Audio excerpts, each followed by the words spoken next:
Kneel before chaos, fools.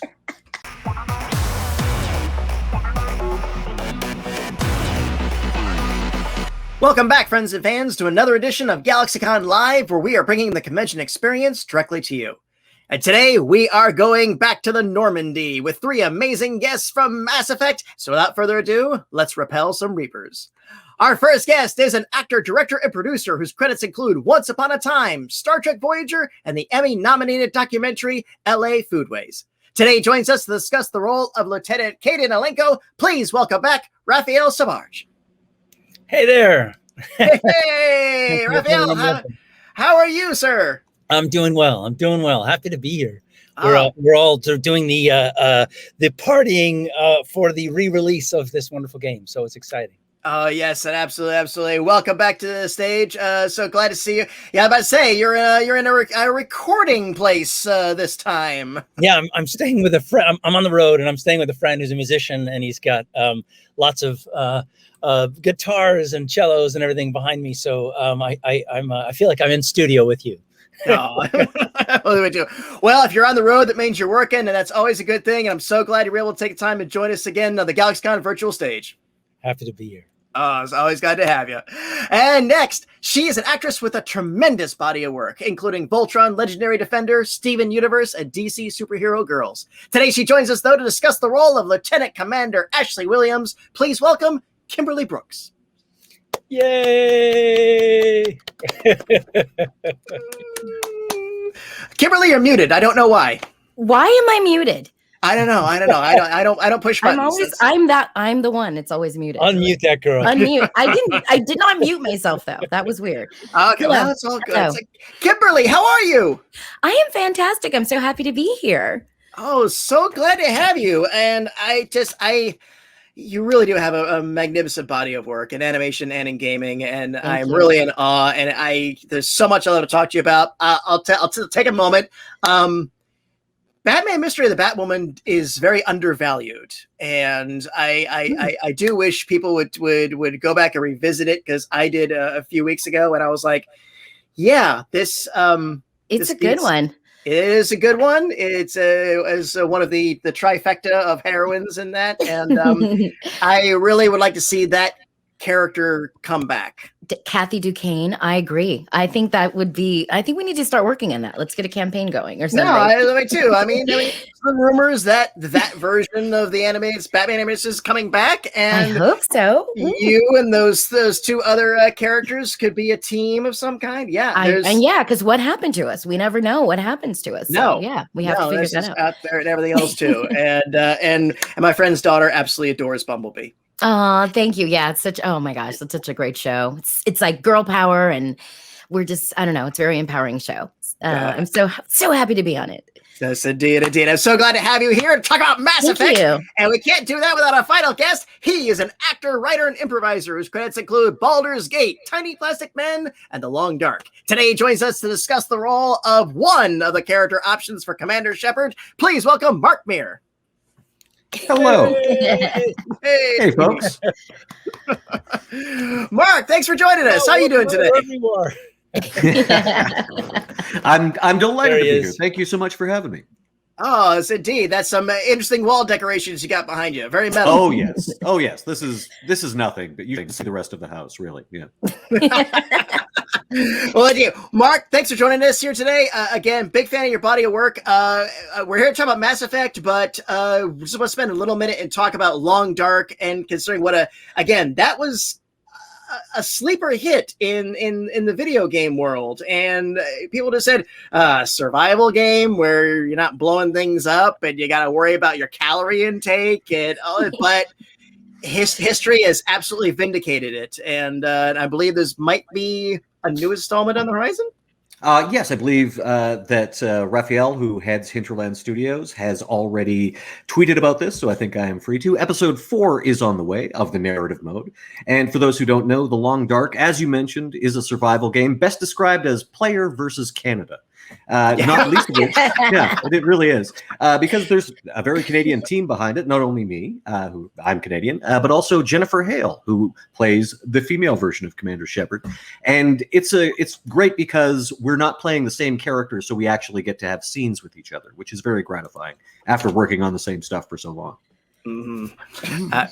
Absolutely, and then the director Raphael, not Raphael Sbarge, I guess, another Raphael. I'm Raphael a big fan Van of Vero. his. Yes, I'm a fan of his. I was a huge. I really enjoyed his Space Marine Warhammer 40,000 game, and if he was here, I would gush about that. And a great job on that, Confronting the Horizons. So he's got a really good combination of, and this is a big thing with video games is. It's a new medium in the sense of it's this wonderful marriage that continues to get together about engaging narrative and good old fashioned gameplay, and I definitely think he has a great thing in that. And again, Long Dark, really excited to survive more against Canada at its worst. Exactly. And there'll be other Canadians to be featured as well. David Hayter, of course, the immortal Solid Snake, and Elias Tufexis, who you may remember as Adam Jensen in Deus Ex. So we are a Canadian team, and they're a great bunch to work with. Wow. Well, here's to you, our northern cousins. Look forward to reaping the benefits of your magnificent talents. Thank you. I'll drink to that. Indeed. So, all three of you, again, welcome to the GalaxyCon virtual stage. Our team right now is going through our chat room, pulling out our questions for us. In the meantime, I just like to throw this out, as we all know, voiceover for video games is a very unique challenge. It's always interesting when someone with, say, traditional animation delves into it and efforts and the times and everything else. So let me just throw this out. What's the most interesting effort that you ever had to do in the booth? And this can be for any facet of video gaming work. Something I did on your script. You're like, you want me to say this? You want me to do this? A lot of crazy stuff that goes on. I've never even seen a wood chipper. How am I supposed to know how I feel getting shoved into it? You know? Oh God. Well, Go ahead, Kimberly, you go first. I mean, to me, it's all of that stuff's hard. The electrocutions, the drownings, being shot. I'm trying to think of, I don't know what the craziest thing is. I think for me having to do the drunk thing by myself was challenge, or that was a little bit challenging. Playing drunk. I don't know. Mark, you do a ton of this stuff. Well, okay. So actually, this does relate to Mass Effect. As you may know, I play Commander Shepard, of course, the male version of Commander Shepard, but I also play a number of aliens in the series, and some I play the entire species. Anytime, for example, you see a Vorcha. So the Vorcha's voice, we came up with this. I'll actually be able to demonstrate. I'm going to do a very modified version of it because I don't want to blow my voice out. We would save the Vorcha till the end of the week. I'll put it that way. So a mouth half full of water, and I'm basically just screeching and screaming. So Wow.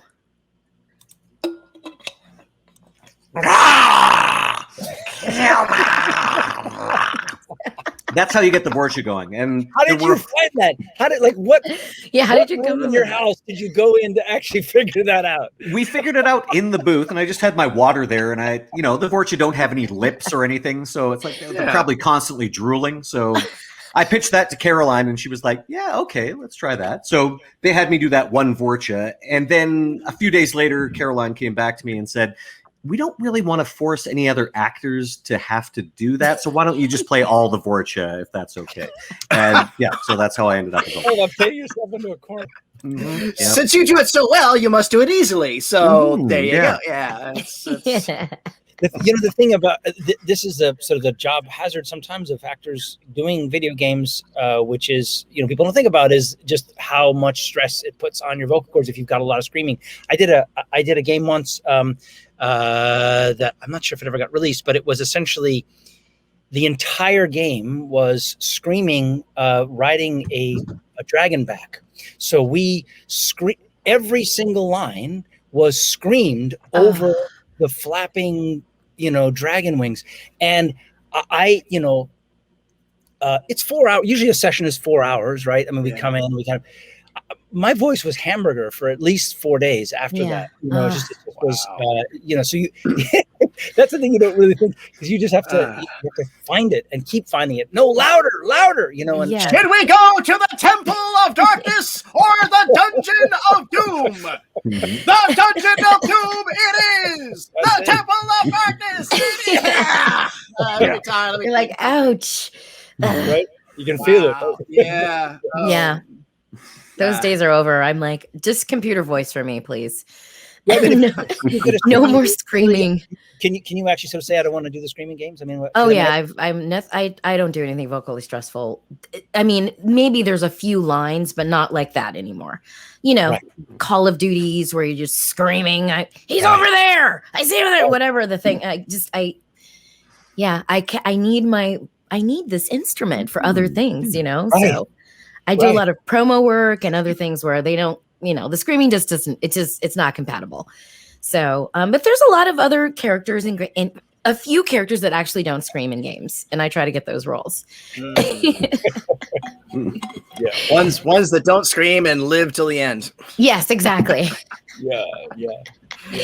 Characters. I'll never forget. First time I asked Kevin Conroy about the Arkham Asylum games, he was like, "An episode of Batman would take me 2 days and 2 4-hour sessions. First Arkham game was 9 months, Monday through Friday, 4 hours a day." Yeah, oh God. And it's amazing. During that game, all 3 games, I never met him in person. I had never, and and doing the voice of Oracle, because everything's, I'm talking to him. Yeah. I know. And you would think just once, I finally met him at a convention years later. It was really, I was like, oh my God, you're so amazing. But yeah, it's really, it's a lot of work. That was a lot of work, but that just tells you how good the game is going to be. The more, the longer the set, I think, just more detailed. Very true. Very true. What's your favorite part about being a part of Mass Effect? And again, it started out that they had great ideas, and it's so wonderful to see that not only were they able to do the trilogy as they envisioned it, but now as they're expanding out further. So what's been the takeaway from Mass Effect and spinning back to this new edition that's on the horizon? Both times, with the original release and with the Legendary Edition, the best part is the fans and seeing the things that they draw, that they create, videos that they make.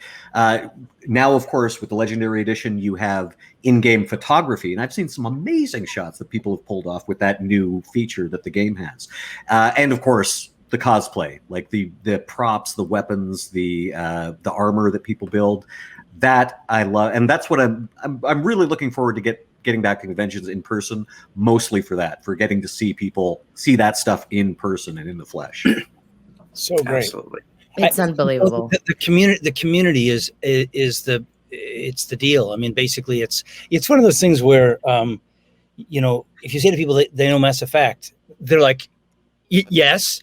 Or if you say, do you know Mass Effect? And they say, no, it's sort of like, how can I explain it to you if you don't know what I mean? It's so complete and immersive and deep and wide, and the relationships are so profound, and the commitment to these people is so meaningful, and to be a part of that has just been, Kimberly, you work in so many games. You've done so much in terms of so many.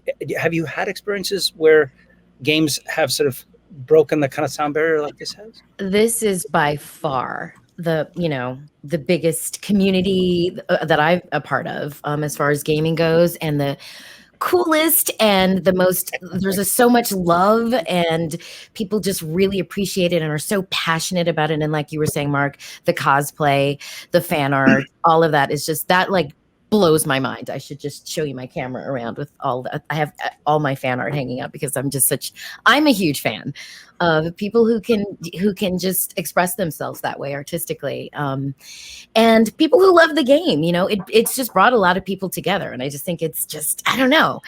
It's just a really cool community. It even got me to try to learn how to play video games, which I don't know how to do very well. But Mass Effect is the game that I'm like, I have to learn how to play, because I think you were there, Raphael. You were probably both there. We were at a convention. I think it was what's the one in Atlanta, the big one, the Dragon Con. Yes. And there was a game, it was set up where we could play, and I just kept running into the wall because I didn't know how to like work the controller, let alone like defend myself or anything. But I've been practicing. So anyway, I think the fandom, the community, I should say, really is incredible. I've never experienced anything like that before. And so worldwide, so Yeah. fun. I mean, just the tweets and the reach, and across so many cultures. It's astonishing. It's astonishing. I have literally been like, I don't remember exactly where it was, but I was talking to someone and someone else came up to me and was like, "Are you Ashley from Mass Effect?" Just from hearing me talk, I was like, from a video game. I just thought that was amazing. You know, that's how I've been recognized. Just talking. I think it was at a restaurant or something, and like the person was sitting next to us. But anyway, it was that actually. But yeah, it's an astonishing game, a trilogy to be a part of. I'm so excited about it still. The world is so deep, and the writing is so it's so defining. And I mean, we've said this before. I mean, but Mark, I mean, obviously you're up there in the mother country where this all gets. Yes, BioWare Central. Yes, BioWare world. Yeah. But there's so much pride. I got a tour of BioWare once, and there's just so much pride and care taken in every aspect. I want a tour.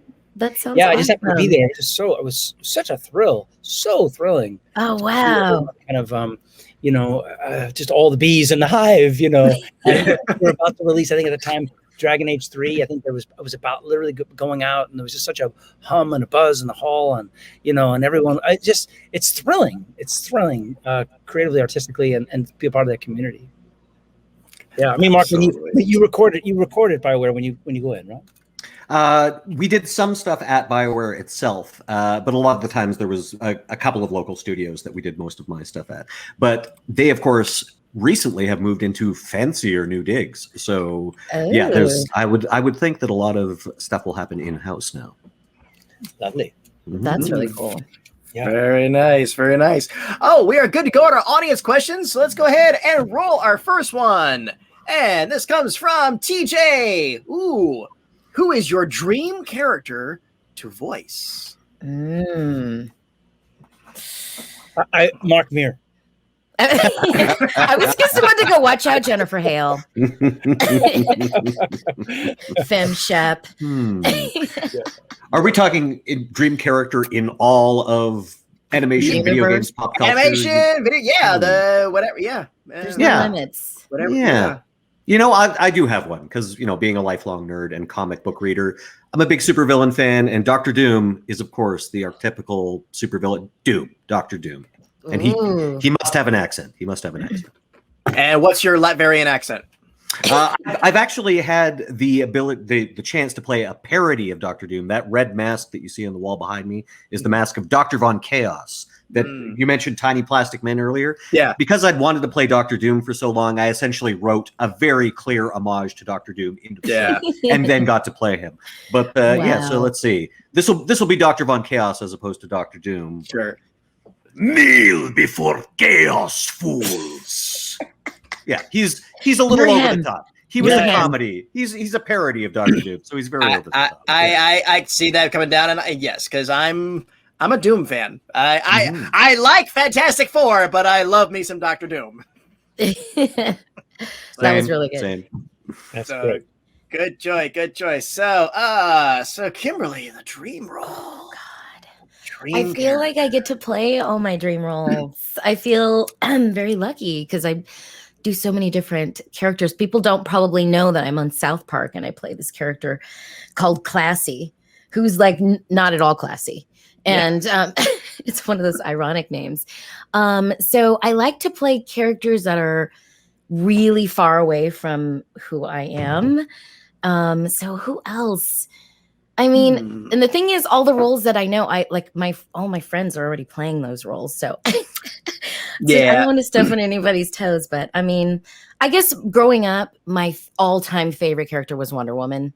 So one of these days, I'd love to do Wonder Woman. I don't know. That's my dream. Sorry, Gray. She's so damn good at it. There's never been a bad Wonder Woman voice actress or actress in person. Yeah. I love the character of Wonder Woman so much. She was my hero growing up. So I think that's what I would go with. Yeah. So then, by stark contrast, I'd love to do Tony Soprano. That would be fun. I just started rewatching it. It's so good. I'm from New York, so I love. I'm from the city where it all happens, and it's one of those things where if you ask me, I will do it. It's so far from you, Raphael. You'd be great.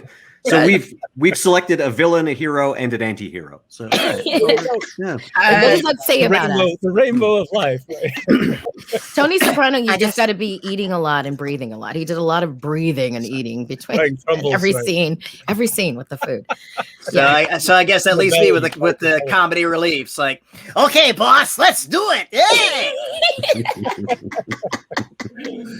Tony, we tried, but it got away. We tried to catch Wonder Woman, but Dr. Doom. Patty, you've clearly missed your calling. I know. This is a show right here. I help characters at Disney, and I'll leave it at that. And TJ, I will thank you for that question. A lot of fun. And what do we have next? Here's one from Lynn. Ooh, what was your most fun moment recording in the booth? And of course, this can be any project. Even though you've opened it to any project, I'll start with a Mass Effect one again. The Citadel DLC as a whole was a lot of fun to record. And those who played it know the amount of fan service and in-jokes and references that are in there. I, of course, as mentioned, played the Vorcha. I also played Blasto and most of the other Hanar. And they very kindly wrote a scene where Shepard encounters Blasto, actually meets Blasto face to face, and there's a Vorcha in the scene as well. So I got to meet everybody in that scene. It was a very nice gift from BioWare. That is awesome. So much talent. It's incredible. Very nice. Oh, you go, Raphael. Yeah, I'm trying to think.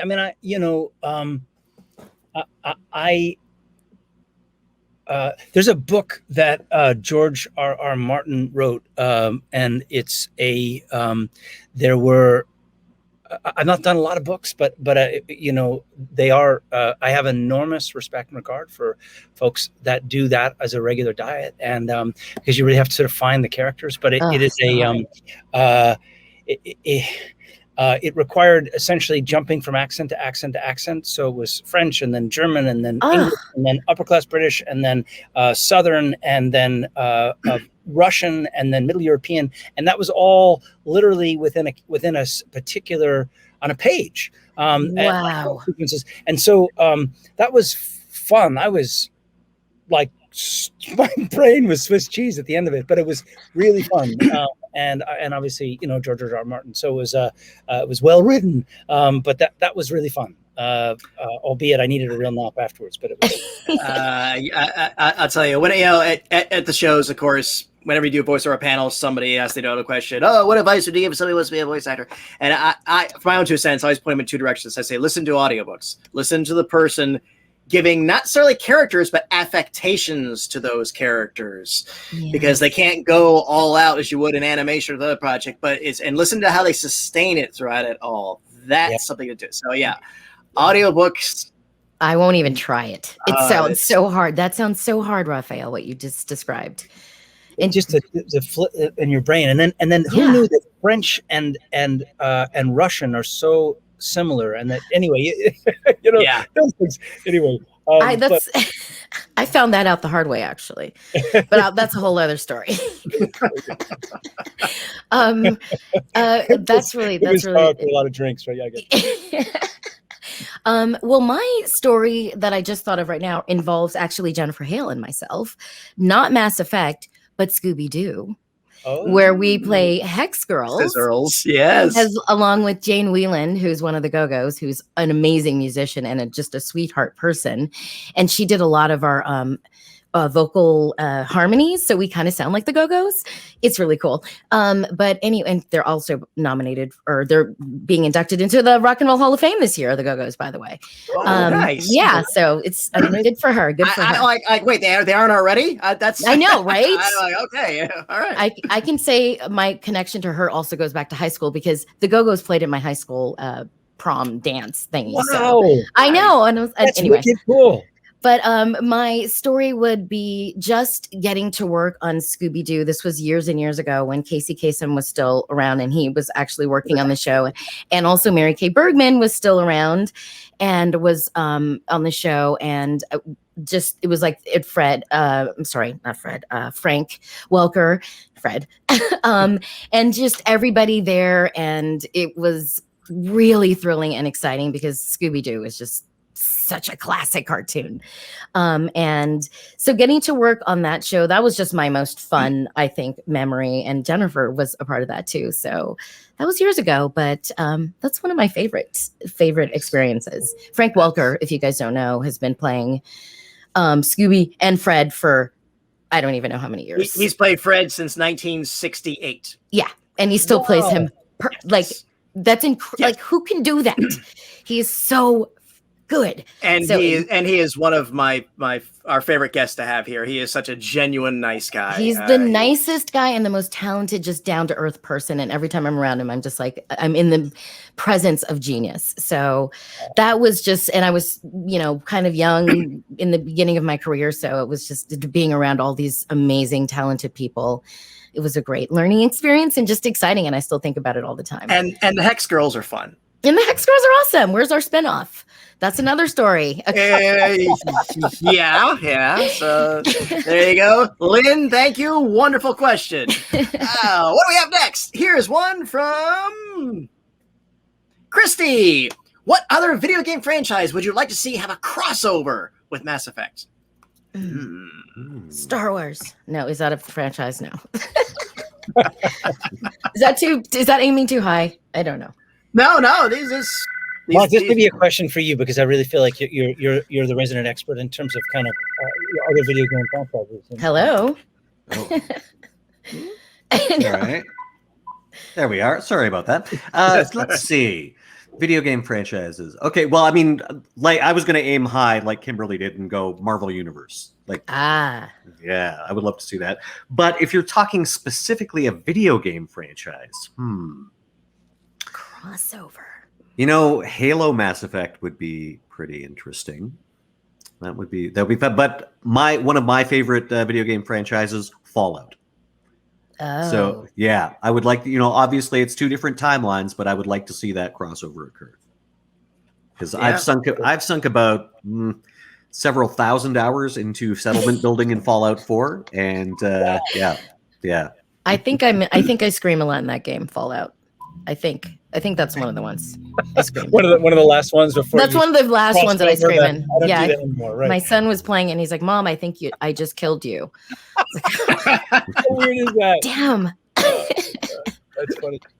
Mark, I have a question for you, if it's okay to ask questions. But have you? I mean, what I love about this remaster is that it's a big, wet, sloppy kiss for all of the Mass Effect fans who loved it for all these years. But it also potentially is an opportunity for a whole bunch of new people to discover it. All these, younger people who maybe, back in 2007 when it first came out, didn't know about it. Have you been contacted by like the next generation of folks who've discovered it, I wonder? Oh, certainly. Yeah. I've seen lots of tweets. People say I'm playing this for the first time, or missed the hype train the first time around. And it's not necessarily young people. It's sometimes just people who didn't get the opportunity to play the first time. And so, yeah, I think it's being discovered by an entirely new section of fans. And of course, the people who played it the first time are playing it again the entire time. So, yeah. Yes. All out. Yeah. That's really exciting. That's really exciting. Indeed. So, Raphael, what would you have a crossover with if you could? I don't, I'm not, unfortunately, as Mark is really sort of the video game expert. I'm always grateful when you're here because I'm not. You can go bigger. It doesn't have any sort of like any sort of franchise, whatever. Kimberly's fine with Star Wars since that does build him into it. So how about if we had a crossover Mass Effect and Deadwood? That would be interesting. Oh, well, you know what? I was gonna tag on my answer would have been the Red Dead series because I'm a sucker for cowboys and anything sci-fi. So, all right. There'll be a lot more swearing than there usually was in Mass Effect. But yeah. That's right. Yeah, knock the rating up. Yeah, yeah, and a good buddy of mine was in Red Dead, and he was in Deadwood. So yeah, it's a perfect. he can get another gig out of it. All right, and let's roll another one. This one comes from Uma. If you could choose a theme song for your character that plays every time they walk in the room, what would that song be?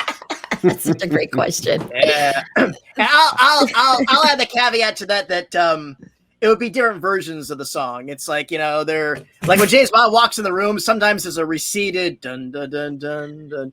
So it wouldn't necessarily be the same blaring thing for every scene. But that's a tough one. I've already got one. Miracle of Sound wrote the Commander Shepard song, so I'm going to pick that one. You can fight like a Krogan, run like a leopard, but you'll never be better than Commander Shepard. Oh, that's so good. You have a theme already. That's not fair. That's awesome. My work was done. Already been done for you. That's sweet. Oh God. This is a hard one. Let's see. I'm the space racist. So what would my theme be? It would probably be something. Well, Ashley is a character who learns and evolves. She does grow and evolve. Yeah. That is true. Mm-hmm. So I'm just trying to think of. I can't get the Magnum PI theme song out of my head for some reason. Dun dun dun dun dun dun. I don't know why that just got stuck in my head, but that doesn't really go. Something actiony. Something just to the point. I don't know. Mission Impossible theme song. That makes no sense, but I just want something actiony. I don't know. You guys got to help me out here. I mean, I hear you. I mean, I'm in the same boat of just what it's sort of a combination. We're the same. Action and then like I don't know, love song or something. Yeah. Yes, something sappy. A little. I think I would go with something a little more. Yeah. Space has a single, and it was in the original Austin Powers. The female of the species is more deadly than the male. I think that plays off with the character too. Dealing with all these aliens. Okay, you may have dealt with the men, but now you've got a human female. I'm taking that one. I want that. That's a good one. It's yours. Thank you. It is yours. So, fun one. What do we have next?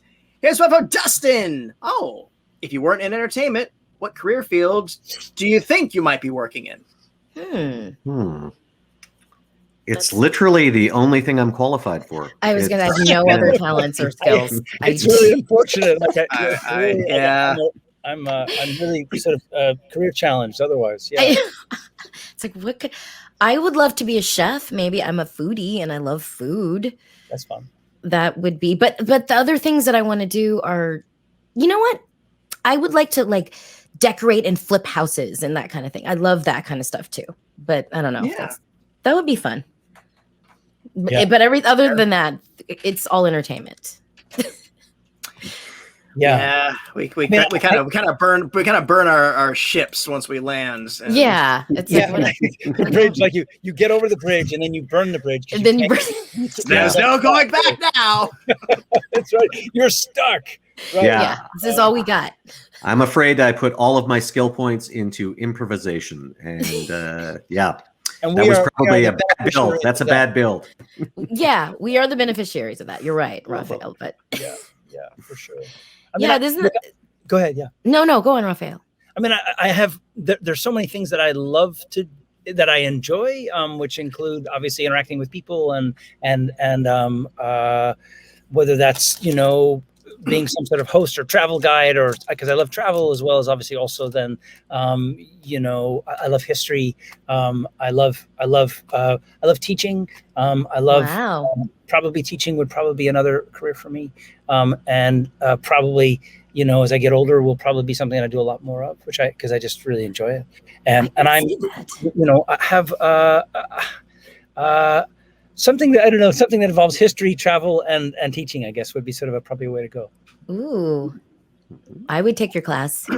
I can see you doing like those like adventure tours, you know, where you actually tape people. Oh, this was the battle of this way here, and on that hill there, that happened, and on this site, yeah, you know. I like that stuff. I like that. Yeah. Stuff. Cool.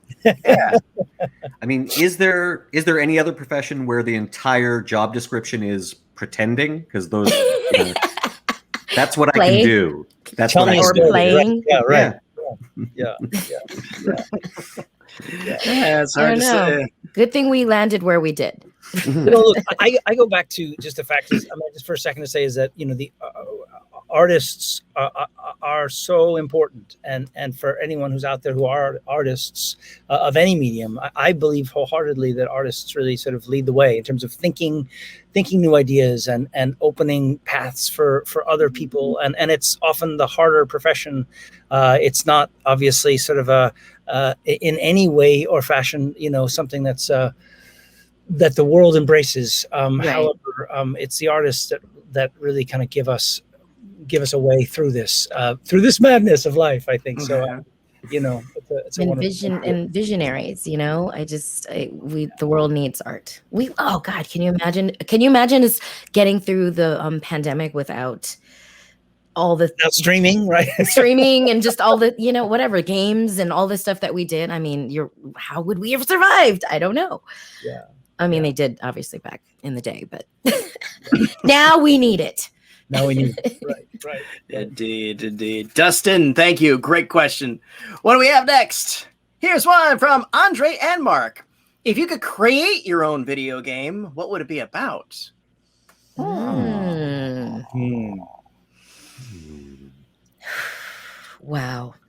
These are very challenging questions. That's a deep one. Yeah. We have good audiences.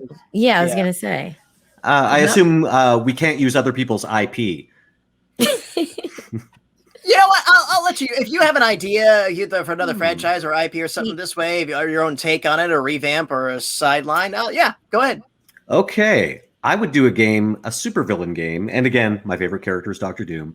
You play Dr. Doom, and your entire thing is taking over the world. So you've got to defeat the Fantastic Four, but you also have to deal with the Avengers, and then you have to deal with an invasion from the dark dimension where Dormammu is coming through because he's going to destroy the world, and you want to rule it. So you'd be fighting both supervillains and superheroes, and I think that would be.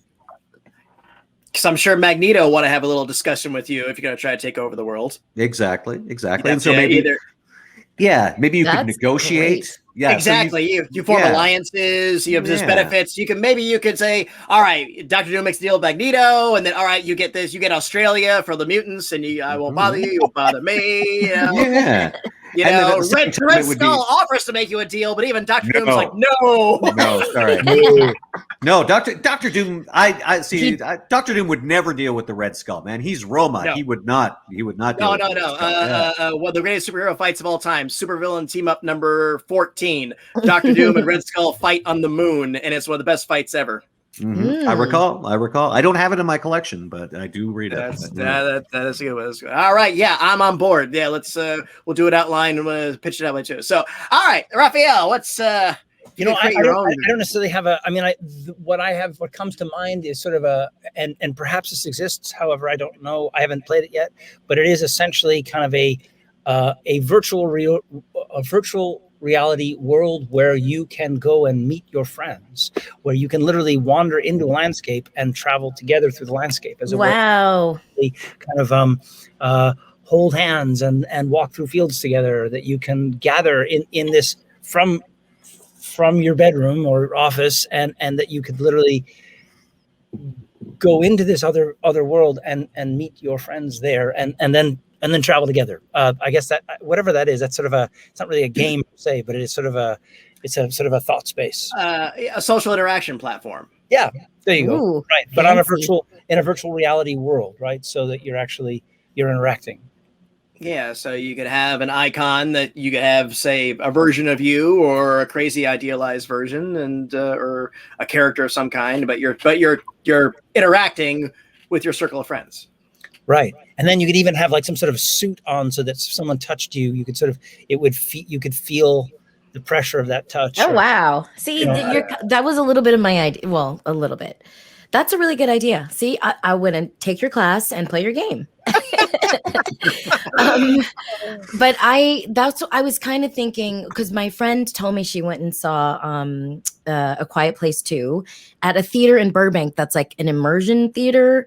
So like there's like smells and sound and I don't know, stuff's happening while you're watching the movie. And I was like, that sounds amazing. This is in Burbank. She just told me this. So it was also a sketch, like the Kentucky Fried Movie. They did this movie is in Feel Around, where a guy stands above him, feeling him up, kissing him, whatever. Yeah, it's. I remember Kentucky Fried Movie. I forgot about that scene. Oh my god, that's genius. You are aware this feature is in Feel Around. That's right. Enter at your own risk. Right. Oh my gosh, now I got to watch Kentucky Fried Movie again. That's so funny. But so she really went to this thing, and I thought, well, that would be so cool if you could have that experience at home. So this is my technology. Obviously, if I had $1 million idea, I would be putting it out there. But what if there was like an immersion kind of like you get have smells and a game where you can smell things and taste things, and I don't know, somehow someone come up with this technology. They're working on it. They are. They are. Yeah. That's it's always been to replicate things and in audio engineering. We had some Lucasfilm audio engineers a couple of years ago at our show, and I asked, "What's the next evolution?" It's like try to replicate a sound that will be alter as your character is in different spots of the room. If you're in this corner, then the sound would bounce, the gunshot would bounce over there, but there would be like these. That's almost the human ear would not be able to detect it, but that's but it would be so realistic.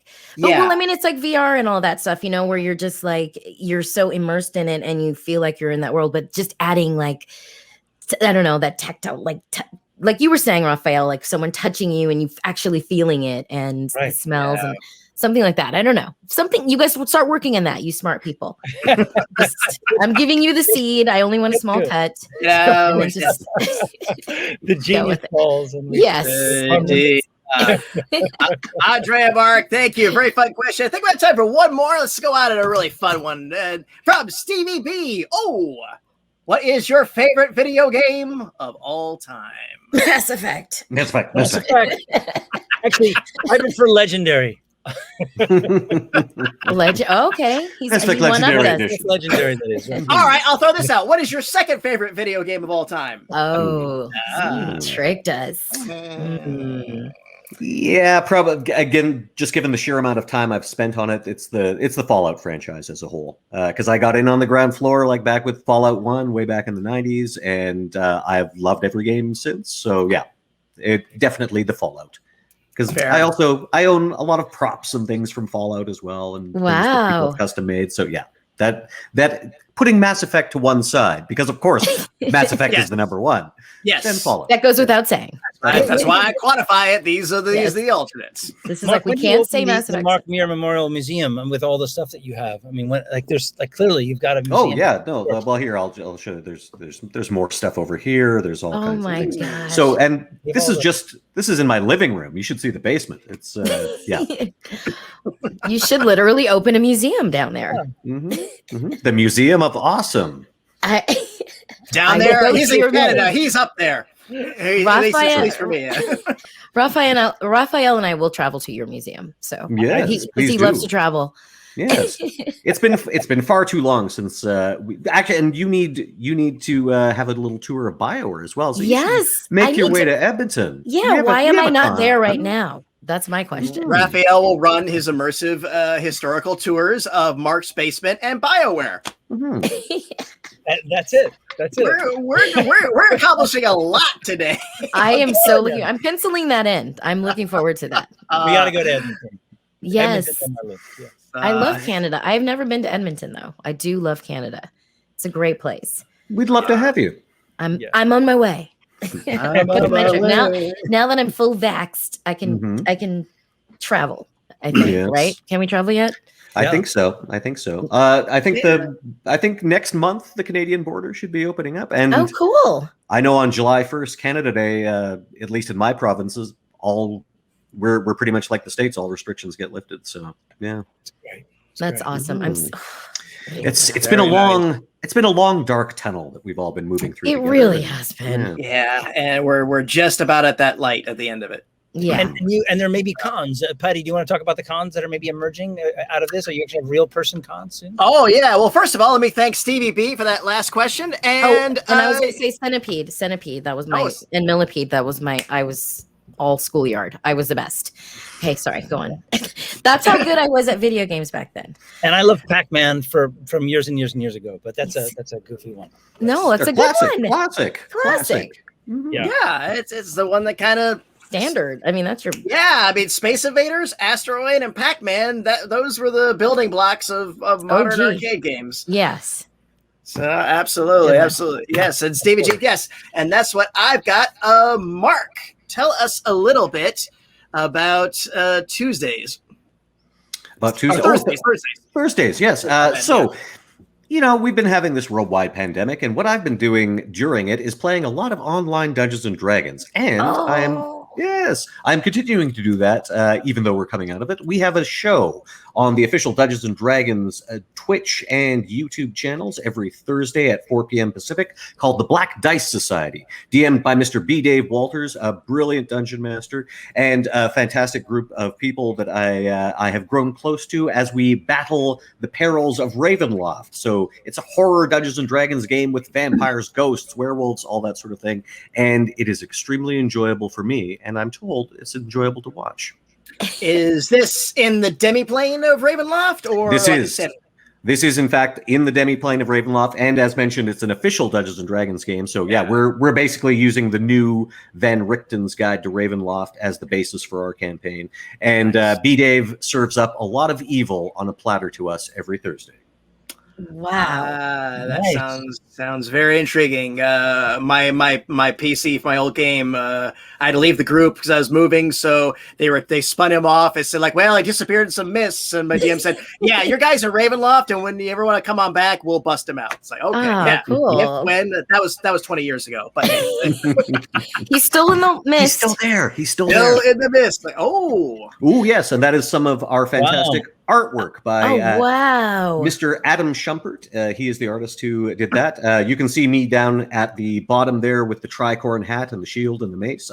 I play the cleric of our group, Brother Uriah Macabre, who is a double Charles Dickens reference, really, if you're a Dickens fan. I'm really glad that they embraced the aesthetic of Ravenloft, which wasn't necessarily the furs and the skins and the barbarian stuff. It was a little more other 1700s. Like, yeah. And I mean, you have informed the drawing, haven't you? Yes, Adam did. I said I'm sort of an Ichabod Crane type, and then he just drew me. So it's like, clearly I am an Ichabod Crane type in real life as well. Yeah. Nice. It's a good type. It's a good type. Wonderful. So the official Dungeons and Dragons Twitch, everyone check that out. Raphael, got anything in the pipeline you can share with us?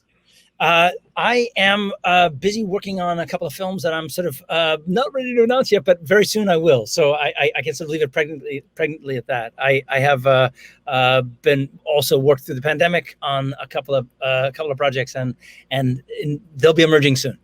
Awesome. I can't really say much more than that. I know. It's what it is. It just means we got something really good to look forward to. Yeah. Yeah.